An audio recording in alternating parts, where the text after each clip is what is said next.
All right, that sounds good. All right, so we are live. You know, it usually takes a little bit for people to come on. I will say we're live in many places. So if you see a low number next to the eyeball, I'm not sure if you could see that. Oh, you can't even see it. Okay, I was gonna say there's more than what shows, but it's just in many places. No worries. Since we are getting started on this beautiful Wednesday, if you don't mind, tell everyone who you are, what you do, how you do it, and all that good jazz.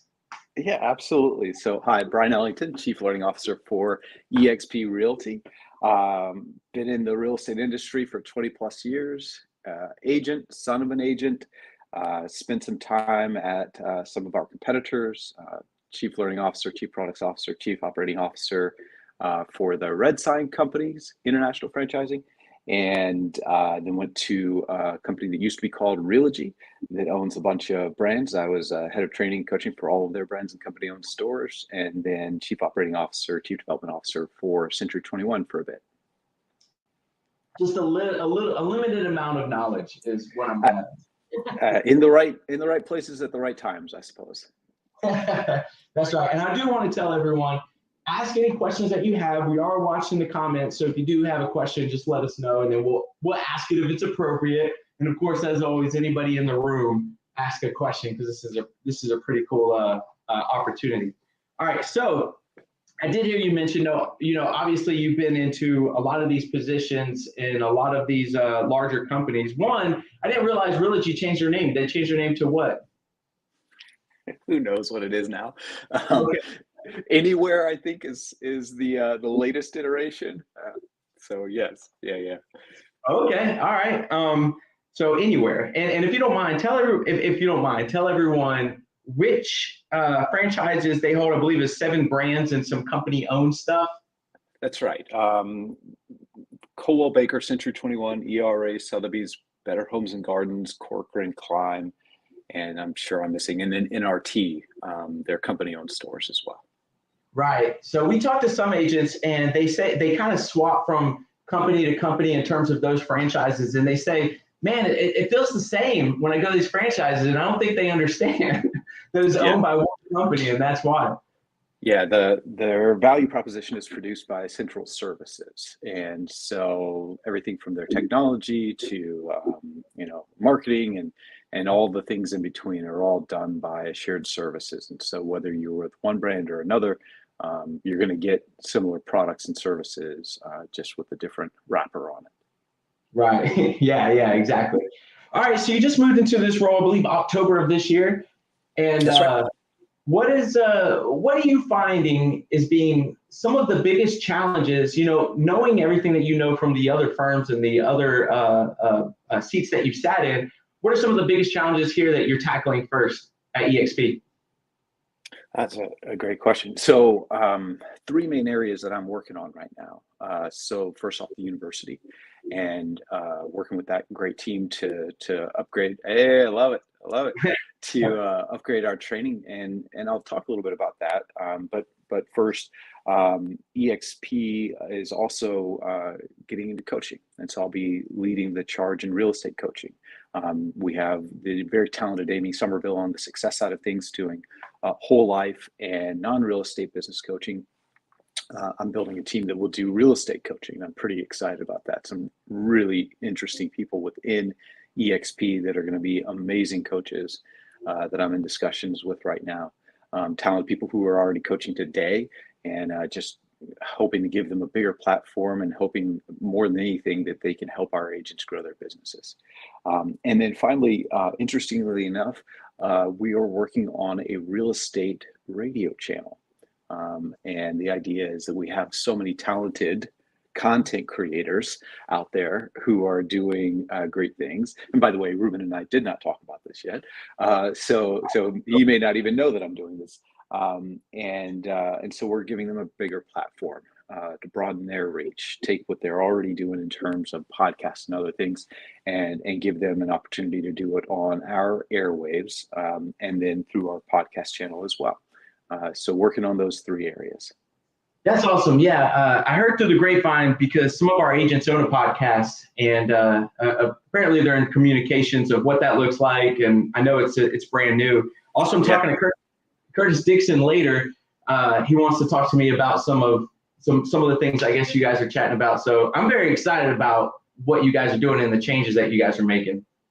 I am too. I'm really excited about it. One of I said I'd share a little bit more about the university, and that's one of the first big projects that we're working on is helping our newer and agents who aren't producing yet at the level that they want to be producing, helping them to really get started. And so, as a cool project, we've been researching who among our agents in the 6 months after their license had at least one deal, and then in their first year had at least a percentage over average PPP. And we've got several hundreds that we're going through, and these are people who are just rock stars who really got after it and did more in their first year than even successful agents oftentimes will do in a year deep into their career. And modeling out exactly how they did that. And what's interesting about that is, one size does not fit all. There are coaching companies out there that will focus purely on prospecting. There are coaching companies out there that will focus purely on marketing. And I've always thought, man, if those coaches ever got together and had a beer and decided to become one big coaching company, they'd have just a juggernaut that couldn't be reckoned with. But fortunately for us, they have not, and that's our opportunity. And so bringing to the forefront, like I think about Suman Kim here in Austin, where I'm from, who did, I think, like 140 transactions off of YouTube last year. Just incredible. I know other agents, like there's a gentleman out in California who in his first year did 20 some odd transactions off of open houses. Incredible, right? And so modeling out exactly what they're doing step by step, not general philosophy, but really step by step, strategically, how did you do that? And then being able to share that back with our agents, that's cool, that's meaningful. And as somebody who grew up eating off of real estate commission checks, I appreciate very much what that means in terms of the difference in people's lives. And so I'm really looking forward to that project. Yeah, I love that. And I know you threw out the word PPP, and that is not the loan product back when everything hit the fan. What is PPP for ones who don't understand what that is? Yeah, sorry to use cool kid jargon. Per person productivity. You look at the industry and it's actually fairly low. This whole illusion that Hollywood has of us as all having big hair, driving Cadillacs, lots of gold jewelry. First of all, I don't even have hair, and I certainly don't drive a Cadillac. And neither do, hey, brother, I like it. Looks good on you though. But yeah, this whole illusion that everybody in real estate is swimming in money and just killing it. It's not the case. A lot of us are really trying to get out there and provide a living for our families, and many realtors struggle. It's why we have such a huge failure rate in this business. And so our goal is really to provide that sort of step-by-step pathway that, effort in, results out, and you can provide not only, basis for your family, but provide the kind of lifestyle that you want for your family if you'll follow the systems that we produce. Yeah, exactly. And it sounds like you are, success leaves clues, right? I know you've heard that before. And it sounds like that's what you're doing. You're collecting those success items and putting it together. One question though, I know that, I was at the big red company too, and it was known that you have to use a certain coaching company while being at that firm. For you guys, what does that look like? Is it going to be known, wink, wink, that we use one, or is this another option? No, and I like to think I learned from my mistakes in life, and and certainly that was another time and place and another cast of characters as well that I worked with, and so no, absolutely not. In fact, we're actually talking with several other coaching companies that we'd love to bring and put in front of our agents.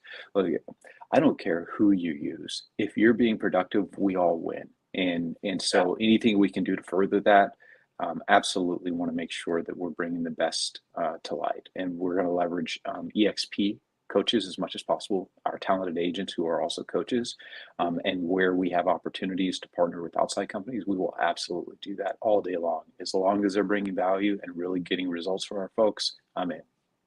I love that. You know, are you still on the hunt and or maybe you and your team, not just necessarily you, looking for more conversations for people who may be interested in this kind of beta test or whatever this looks like on the coaching side? And by the way, folks, Ruben and I didn't talk about this, but absolutely, always looking for talented people. The kind of people that I want to be on board, it's a rare bird that has the ability not only to do the things, but then to also coach the things. That's a separate skill set and a separate talent.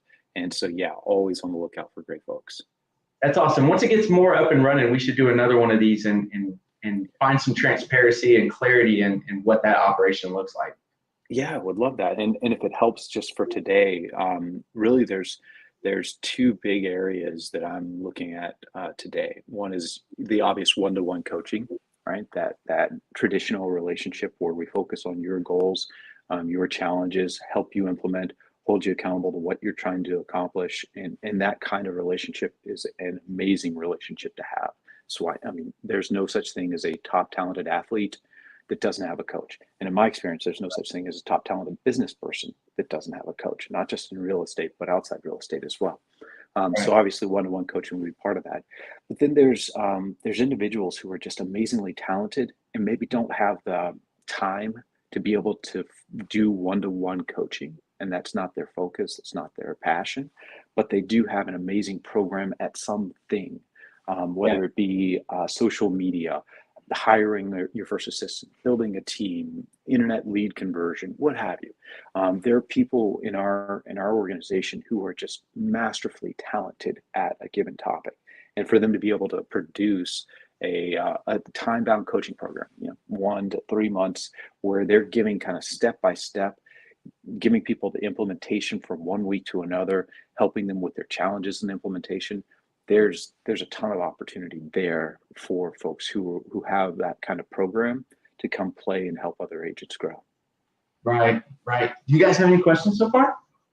Any questions you guys are like thinking about? I'll turn around every once in a while and do that.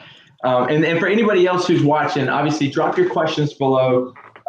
We may entertain it. All right. So what's a CLO, or who's a CLO you admire and learn from outside of eXp?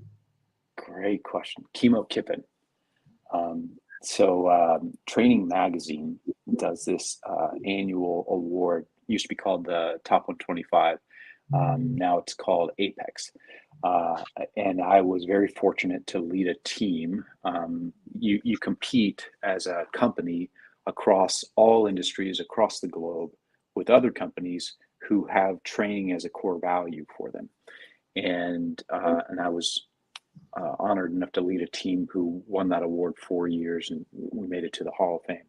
One of the people that I met in that whole experience was a gentleman by the name of Kimo Kippen, who was the chief learning officer for Hilton, an amazingly talented and generous man, just incredibly knowledgeable in the learning space, and really very generous with his knowledge. We did kind of a I'll show you mine, you show me yours type of thing, and it was a very interesting thing.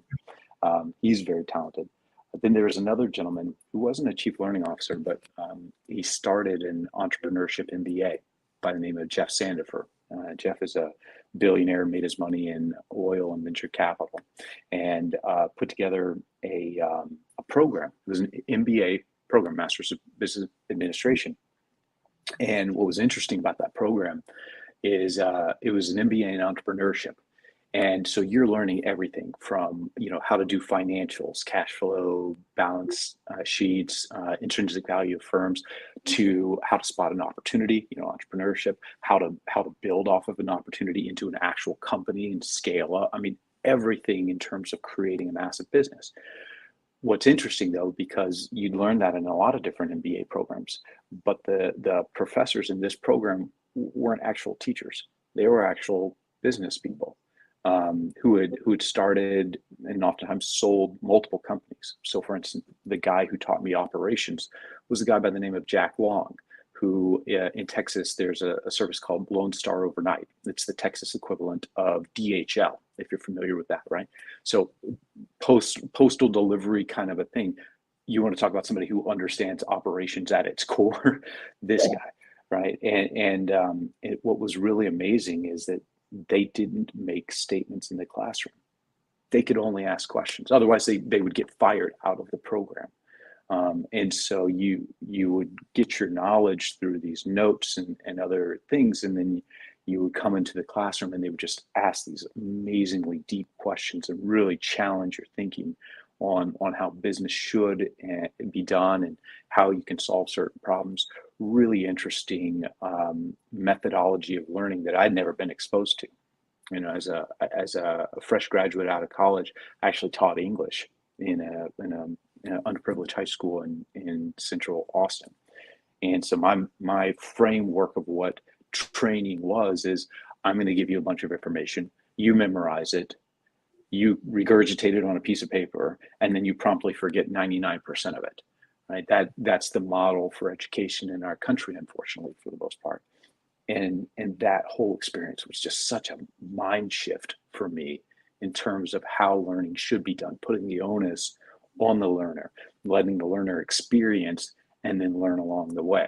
You know, the old expression of when the student is ready, the master appears. It's very true. Oftentimes, and this is very relevant in real estate, when you look at new agent training programs, what do? We throw all of this information at the agent in their first 30 days and expect that they're going to remember all of this. Most agents don't take listings.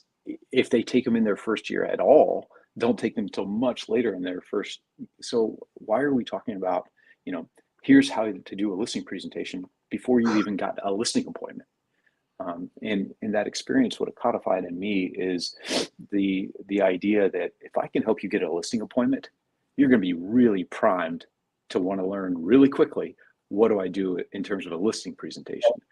But until you have that, it's not going to be real to you. And you're not going to really, truly be open to learning and ingesting that in a way that you can go perform very shortly off of that. And so how you present information to an adult learner, especially, it's a unique challenge. And unfortunately, there's a lot of great people in our industry who are really good at real estate. That doesn't mean necessarily they're great at training and coaching real estate, which is a completely different skill set. And so, yeah, those two experiences, hanging with chemo and then going through that MBA program with Jeff Sandifer, really shifted my thinking in terms of learning. That's awesome, man. I think after this, I'm going to get those names from you, put them in the description so that anybody else can follow them and maybe learn something from it. And it sounds like you learned things on what to do and what not to do. So prompted my next question, what's the worst piece of advice you have ever gotten? Oh my gosh. The worst piece of advice I've ever gotten. I guess the whole idea of diversification and don't put all your eggs in one basket. And that's been true across a lot of things in life for me. And what I've found that, that kind of mentality leads to a lack of mastery. And for real estate agents, this is especially true. And you see this a lot. Even if you're just a homeowner, you get a newsletter for 60 days from an agent, and then you stop getting that newsletter. And the idea is that, I'm going to try this, I'm going to try that, I'm going to try this, I'm going to try that. Well, no, that doesn't lead to mastery. Really, really focusing on something. And when you look at a company like Procter & Gamble, for example, or Johnson & Johnson, whatever you like, you might have a product line that they've just dominated in. Baby powder comes to mind, for example, for Johnson & Johnson. But when they went into the shampoo business, they didn't just go, well, I guess we got to stop the whole baby powder thing now and focus on this, right? They built up that business line to a level where it was able to run with minimal effort. And then they added the next thing. But they didn't let that go. They didn't step away from that. They still kick butt in the baby shampoo area, even though they went on to, dental floss or whatever else you want to throw in. So I guess that idea of, diversify across a wide swath of things, try everything and try to incorporate it all into your business, that's just not the case.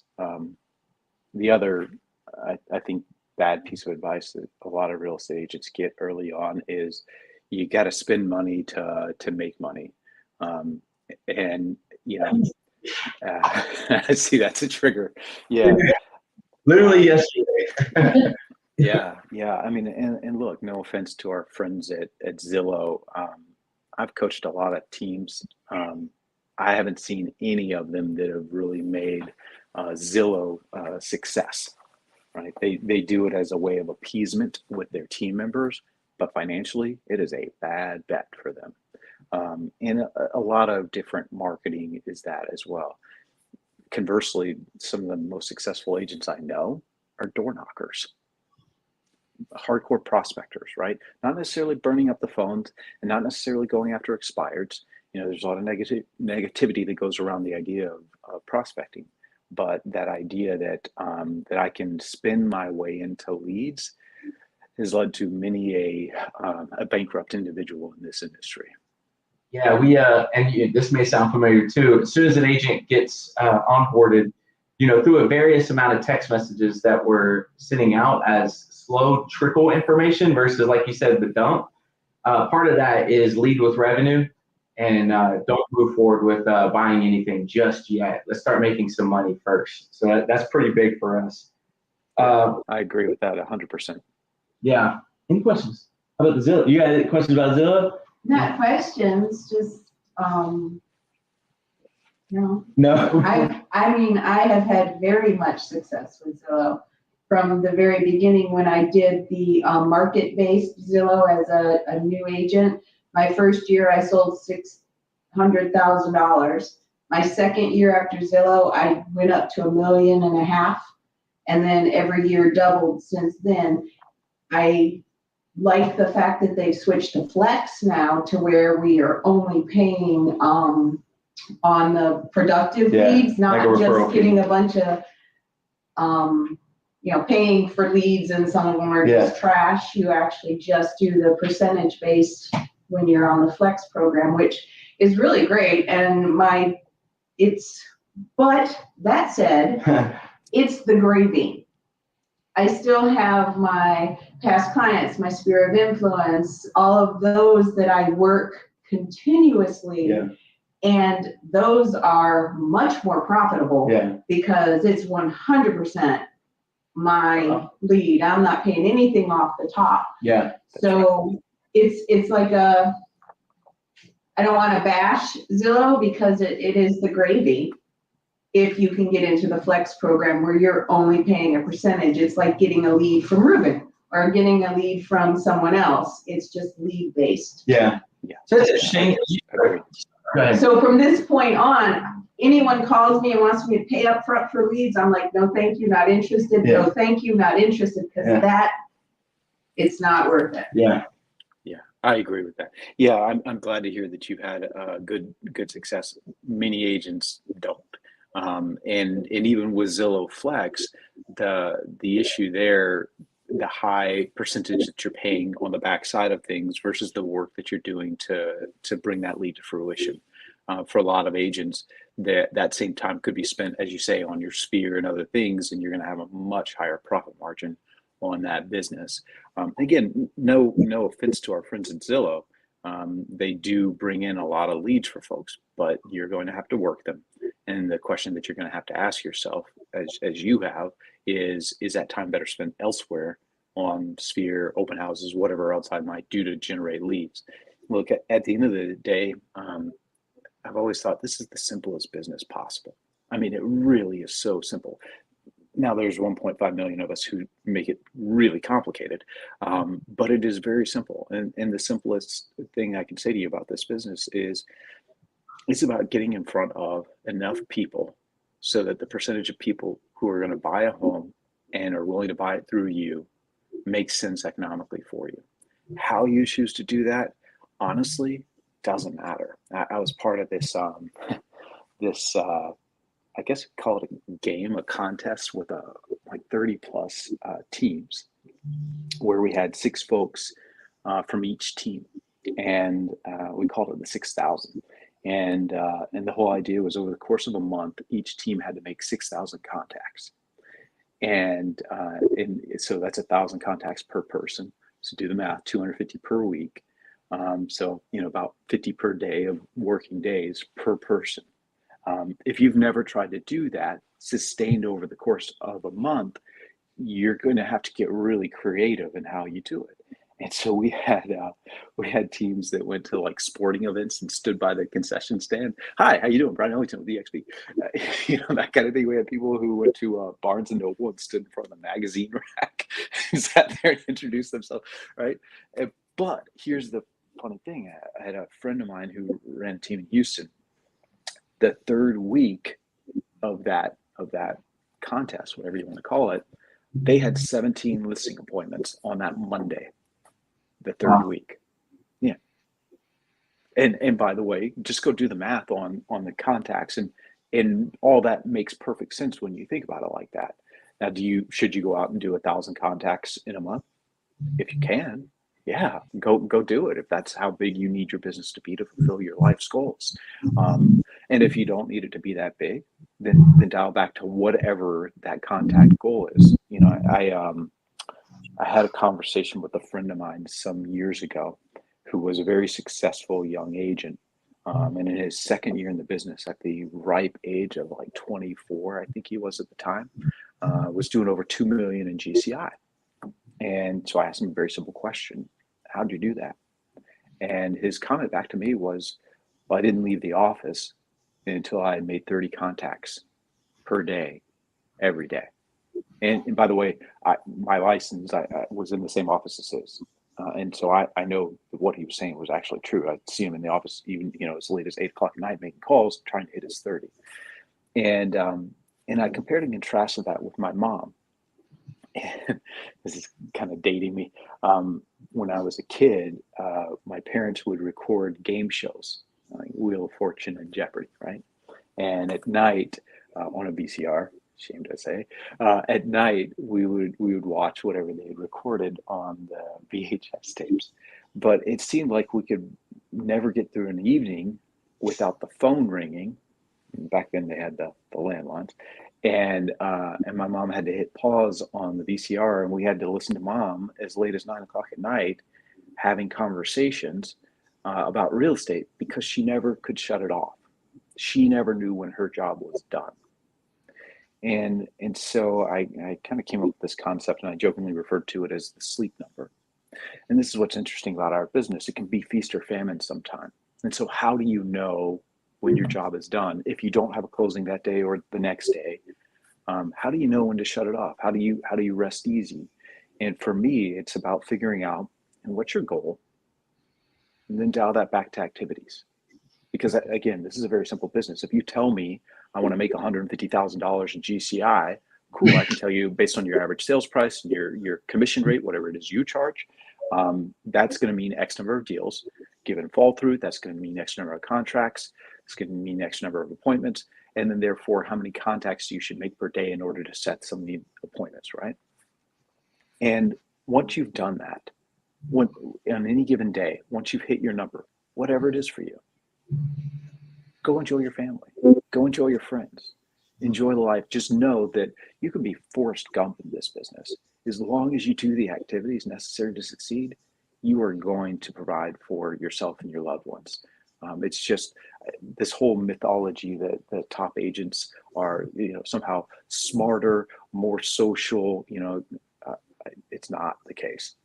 I've known the most successful agents in this industry, and not saying that they're not social or that they're not smart, but they were never exceptionally that. The reason why they were so successful is because they just committed to the activity level necessary to hit their goals, and they figured out their particular methodology for doing that. Totally. We, as agents join us, like our organization, I guess you would say, we do a business 101 conversation, which is all about calendar building. And we block in, or we put in, their personal life first, what we call their priorities.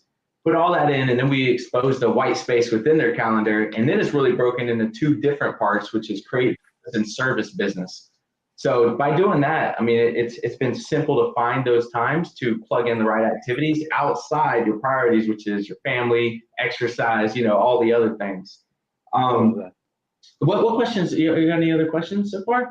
Any questions? Questions? Anyone online? Let me know. I got something you just said that triggered, if you don't mind. Go for it. You know, interesting. Do any of you know the significance of 168 hours? It's how many hours are in a given week. I didn't know that either. And when I first heard that, I did the math on my phone calculator to figure it out. It's 168 hours. That's how many hours you have in your week. I mentioned that MBA program I went through. It was a full accredited MBA program, which is traditionally done in 2 years. It was done in 1 year. So it was literally 100 hours a week, right? Again, there's only 168 hours in a week. And by the way, my firstborn son was born 4 days before I went into that program. I have an amazing wife. But what's interesting is they had us do this exercise, 168 hours. And what they asked us to do was write down all the things you want to do. Whatever that is.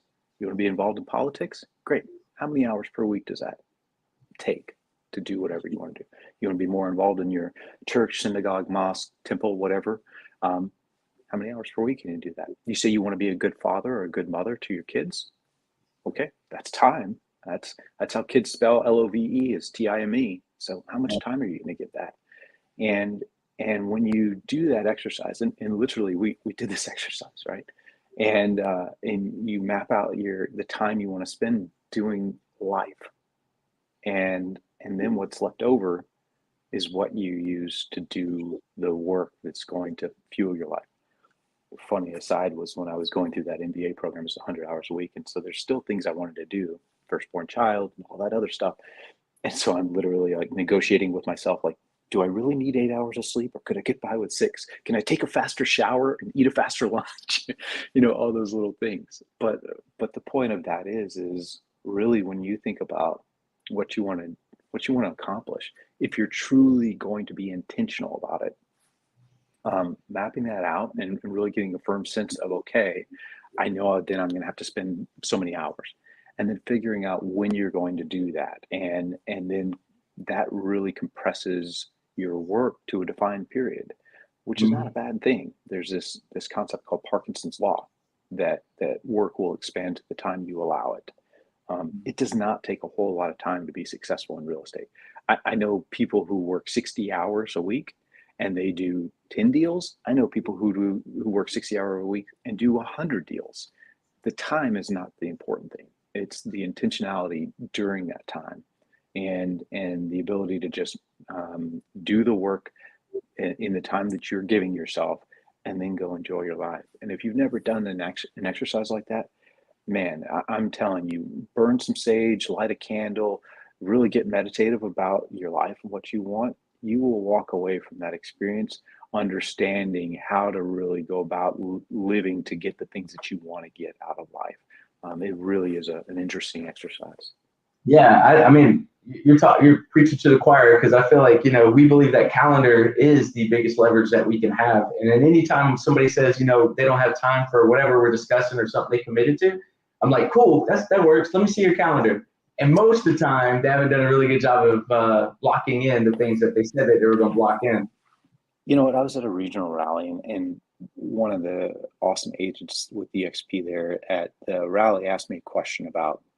She was a full-time employee at another job, getting started in real estate, and asking advice about, you know, could she be successful given that she had a defined period of time. I had a friend of mine who was actually the #1 agent in the country across the industry, did 500 deals as a solo agent. What was interesting is he had a 9-to-5 job in finance for his first, I think it was 4 or 5 years. His last year working this full-time job, he did, I think it was 140 deals or 190 deals, something crazy, right? It was 140 at least. And when he finally went to quit, his mom asked him, she was like, well, but what are you going to do about benefits? And he's like, I'm doing 140 real estate transactions. I got benefits covered. But the point of it that I made to that lady is that person, my friend, and others that I've known were really just rigid about their time. And one of the things we do that's kind of this Taylor Swift concept of "Hi, it's me. I'm the problem. It's me." Is we ask questions that are wrong. We say things like, "Oh, well, what time works for you?" Don't ever say that question again. If you really want to be successful in life, not just in business, and have the time to do what you need to do in life, don't ever ask the question, what time works for you? The question is, does this time or this time work better? And if neither of those work, okay, great. How about this time or that time? Control your time. And by the way, I'm guessing out there in the world, there's somebody who will come in the chat and say, well, it happened to me once. But I've never heard of somebody who didn't get to work with a client because they suggested times that just didn't work for the client. They were able to figure it out at a time that was convenient, right? It may not have been what the client wanted. There's always those out of town folks coming in that, have a defined period. That still doesn't mean that you need to give them your calendar and let them do with it what they will. Working your life around your schedule means controlling your time. We all have the same 24 hours in the day. And if you wonder why, Bezos and Musk and all these other people are able to do what they're able to do, it's because they control their time. Yeah. And just so I'm aware, how much time do you have? Because I knew that you had a little bit of time. We got a couple more minutes. Okay. All right. So if you got any questions? Because I got a few more questions. All right. Okay. All right. What would you say, especially in this market, a little wonky, right? What would you say is the number one asset that you would implement, or at least that you've seen across the board with these other companies that you've worked with joining us? What would be the number one asset that we should be applying right now in this market? Yeah, that's a really great question. So I think it's a combination of skill and really prospecting. I mean, look, here's the truth of the matter. The market does not matter. The market does not matter. If you go back and look historically, let's just take the recession, for example, back in the 2008 to 2011. What's interesting is, yes, the amount of transactions in the market went down. You know what else went down? The amount of realtors in the market. And as a result, per person productivity went back up. Around the 2006, 2007 timeframe, per person productivity dipped below 4 in this industry, 4 deals per agent. Went down to the 3s. What's interesting is around or about 2010, 11, it started going back up to the 4s. And by the way, that's where it should be. And then again, you look over the past couple of years, past, call it 3-4 years, what happened? Per person productivity has gone down below 4 again. Now, as we look at 1.5 million realtors, and we all have to just understand that I don't relish saying this at all. There are going to be a lot of agents who leave this industry. Now, many of them, just got their license for, whatever instance of having their license they needed for. They never really intended to be a real estate agent. But a lot of folks are going to leave this business, which means for the folks who are dedicated, who are going to be here, there's a huge opportunity to capture market share, right? All those folks, they have databases of people that are no longer going to have their friend as their realtor. And that's an opportunity. But again, go back to what I was saying before, get in front of people. As an asset, one of the things I'd say is use DialSafe, our dialer, or whatever DNC scrubber you choose to use. And by the way, that may seem like a really weird thing to say, but just understand there are law firms out there that are targeting real estate agents for DNC TCPA. And those fines are not cheap. They are very costly and will bankrupt you. So make sure that you're using tools like that and get out there and prospect. And I mean, people think of prospecting as a negative thing. Bring value to people. You will find that your prospecting conversations become fun and interesting and not the laborious chore that most people think that they are. There are great techniques and strategies, even with expireds, which is traditionally one of the most mentally taxing psyche-wise, because you're dealing with very angry people. Even with expireds, if you're coming from a standpoint of value, it's going to be a completely different conversation. Yeah, it wasn't too long ago where because I think this, obviously, the more people you know, and you have like a systemized conversation with them of adding value and few call to actions like Gary V, jab, jab, jab, right hook type system. Right. I was like, man, I wish I would have kept people's names and numbers in elementary school and just started that and started building it out from there and figured out, what happened to them in life. But could you imagine building those type of relationships in a systemized way, not relying on this bad boy from elementary school and what you would create, That's cool. The number one regret of every top agent I've ever asked the question to is I wished I had built my database sooner and really been more thoughtful about working it. I mean, my mom, it was a traditional realtor, right? She had this green 3M spiral notebook with like stickies that were like hanging out every side of the notebook except the side with the metal coil on it.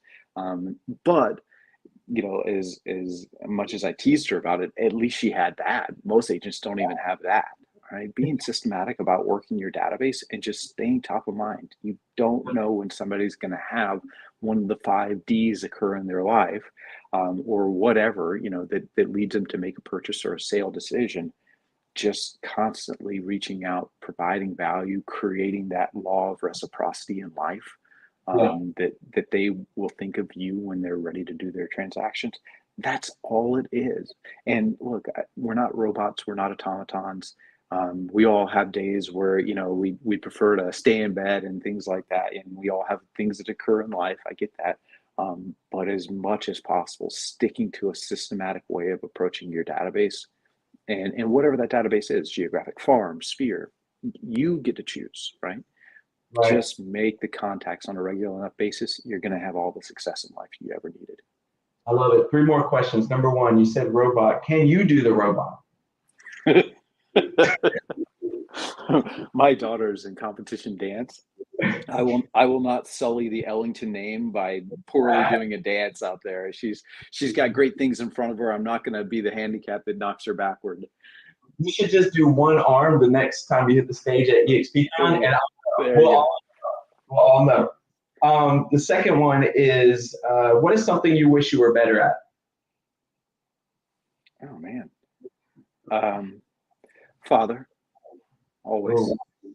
Yeah, I have 4 kids, and they're in that magical zone. My youngest just turned 6 2 days ago. My third child is turning 11 today. I've got a 12-year-old and a 7-year-old. Yeah, always better father. Always. Yeah. So for the fathers out there, I don't know, that's a pretty powerful answer. So what is something that you have struggled with in the past that you've gotten better at, and what was it, and how did you get better at it for the fathers out there? That's an interesting question. Allowing them to be who they are. What's interesting is when Kobe Bryant died, I don't know if you guys remember the funeral services that they did for them. And my oldest, Holden, he's brilliant, and has some learning challenges, but absolutely brilliant, and was really down on himself about his school pathway. And what I said to him, I pointed to the funeral, huge stadium full of people, millions of people around the world mourning this young man who we lost. And I said to Holden, do you know what this gentleman did for a living? And he said, no. I said, he dribbled a basketball. I mean, that's what Kobe Bryant did for a living. made millions. By the way, died in a multi-million-dollar helicopter, unfortunately. And what he did was just simply do it better than anybody else. And what's really interesting, especially from a guy whose whole entire career has been about learning and higher knowledge, you would think that, you know, I would be wanting to push my kids through that traditional route of going through college. Well, most of the successful agents I know don't have a degree. They don't. You have a degree? I do. What is it? It's Christian education. Okay. So that's something you guys came out, right? So I don't have a degree either. So that's interesting you say that. Well, but you don't need it. Because what a degree exposes you to is just a variety of different things that you could go master. The question is, what are you going to go master? And right. I don't care what it is. You want to putt a golf ball? Hey, go take a look at Tiger Woods' bank account. He's doing all right. You know, yeah. Personally, I don't know how he's doing, but financially, he's doing all right. But yeah, you don't need one. And the idea is figure out whatever you want to do. I mean, really, whatever you want to do, and just go master that. And whatever you want in life, is the doors are going to open for you. I mean, you could think about some of the most successful people in the world. My dad did mergers and acquisitions for decades. He sold the number one catfish in North America, and he was a broker in the deal. $100 million. The number one company that makes lady fingers, you know, the tiramisu, $70 million company. $70 million for freaking lady fingers. You know, it doesn't matter what we're talking about. You go master that, the world is your oyster. So yeah, just allowing them to figure out their pathway in life, and then just encouraging them to master whatever it is that they choose. You know, you want the best for your kids, and there's proven pathways that you're used to that you want to try to push them to, resisting that because that's your pathway, not theirs. Yeah, exactly. And I think come from curiosity a lot of the time helps as well. And just being curious on why paths were taken and all the other things. Last question. What question do you have for us sitting here in front of you, staring at you? Yeah, that's a great question.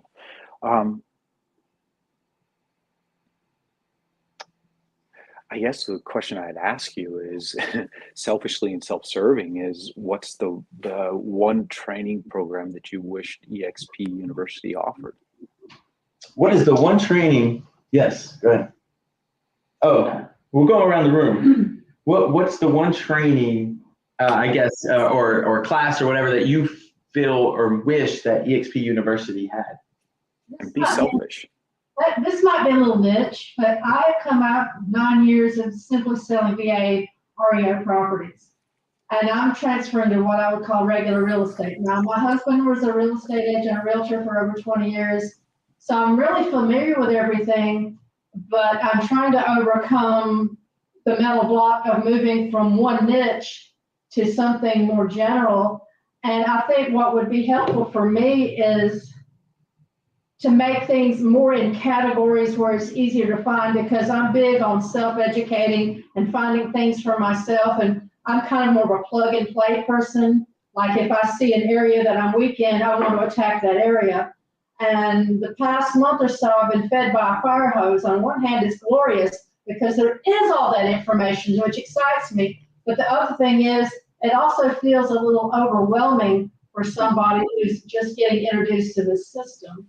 So anything that would be like even a directory or something, so I could go to that one place, that one page, if I want to find this, like an index or directory, that would be easy for a knothead who's just coming into your system. Because I'm don't get me wrong, I'm thrilled with what I'm finding out of eXp. I'm thrilled about all the educational opportunities, but I find my biggest stressor is going through and digging through all the gold to find the particular nugget I'm looking for. Is that helpful? So number one, does that Absolutely exist? So it's interesting you say that, because we are working on that, is consolidating our training platforms to one, and then also to making the content more accessible to the modern methodologies of learning. And so when we do that, it will be your idea and we'll give you credit. But yes, we are working on that right now. I love that. I love that. Who else? What would you say? She hit on mine as well. I share the credit. Yeah. Oh, she's co-authorship.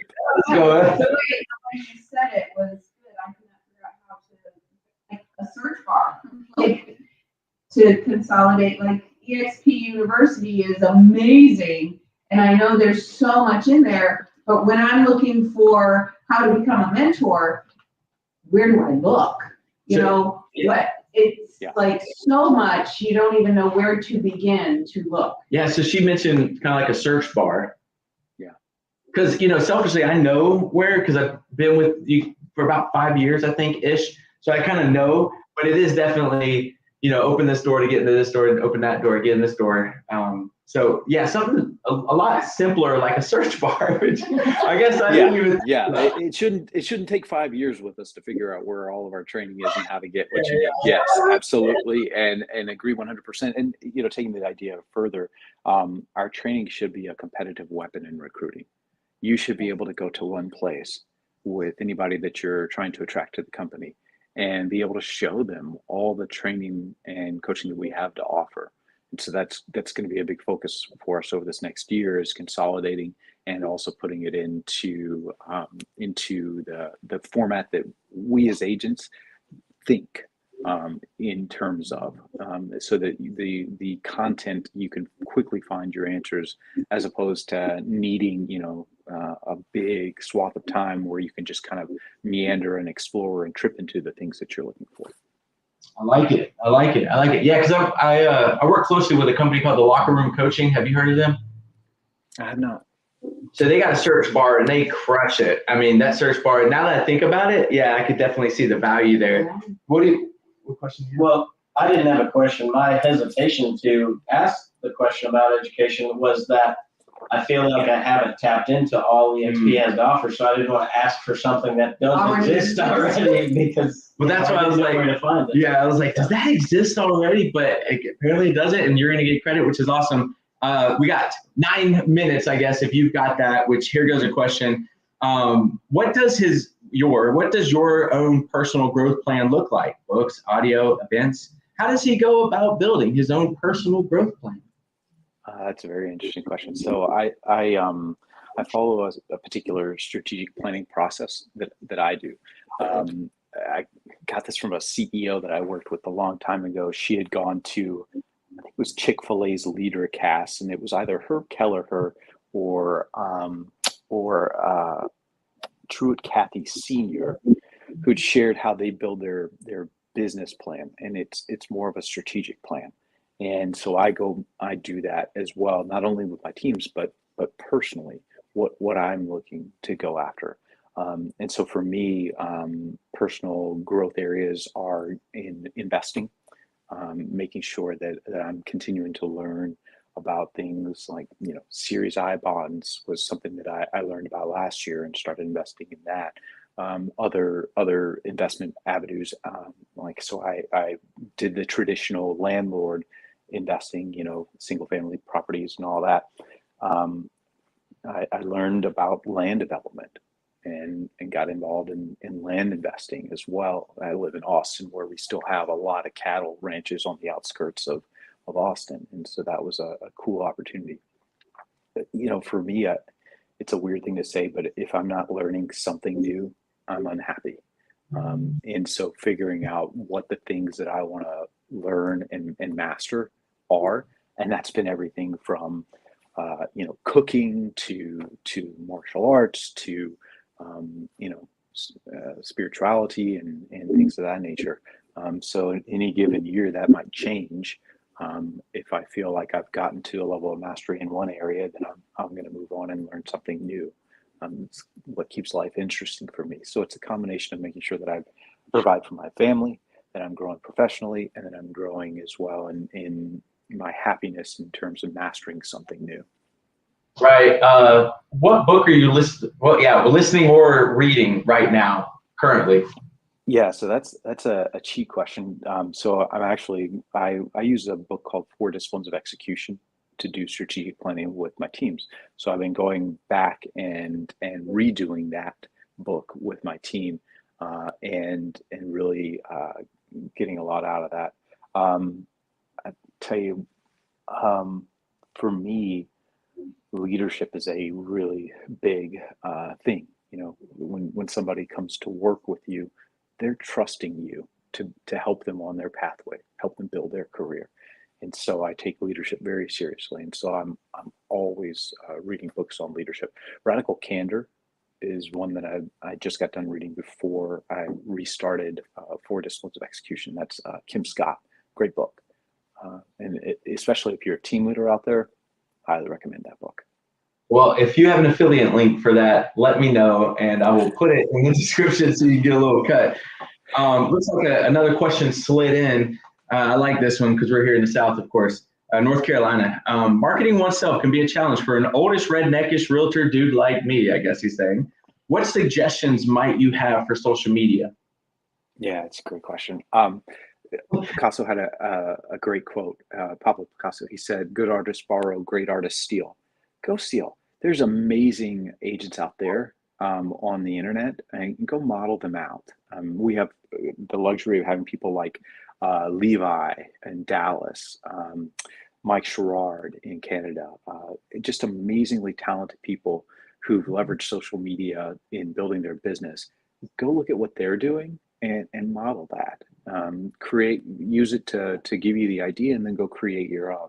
And my redneck friend, the main thing there is just consistency. And by the way, you mentioned Gary Vee earlier. Go look at his old videos. Go look at some of his original videos. I mean, no offense to the guy, because he's absolutely brilliant, but his old videos weren't that great. I mean, he was just getting started, learning things, and learned his lessons. Don't be afraid to fail. Don't let your pride get in the way of figuring it out, because anything you start at, you're not going to be good at. I think about my talk about fatherhood. My wife is always enthusiastically putting her kids into something new, right? And I think everybody had that experience of sitting down at like a piano or a guitar for the first time and thinking you were going to be, Robert, Jimmy Page or somebody like that, right? You were just going to crank out the next great rock tune your first time touching guitar. It's not going to happen. So same is true with social media. You're not going to crank out the Gary Vee today level quality content. You're going to crank out the Gary Vee back then level quality content. Be okay with that. The biggest thing is just getting, there you go, Rich. I love that. Or Alicia, thank you. Don't be afraid to fail. You are going to. Just embrace that fact and be okay with it. Yep, we say it all the time. Fail forward. That's the point of failing, is that you're failing forward. And to speak on that, I literally talked to Levi and I was like, "Yo, I'm still in everything. I'm still in your backdrop. I'm still in this." And he was like, "Take it, man." And I've taken it. And we started it called Find Fayetteville, which we're in Fayetteville, North Carolina. Fayetteville, yeah. Yeah, right. Hey, we're trying to get rid of that. No, yeah. Rebranding. Yeah, we're trying to rebrand Fayetteville. I've got relatives in North Carolina, so maybe I'll have a gutter one that's called Find Fayetteville, just to bring more people. But no, I mean, again, success leaves clues. Be willing to fail forward.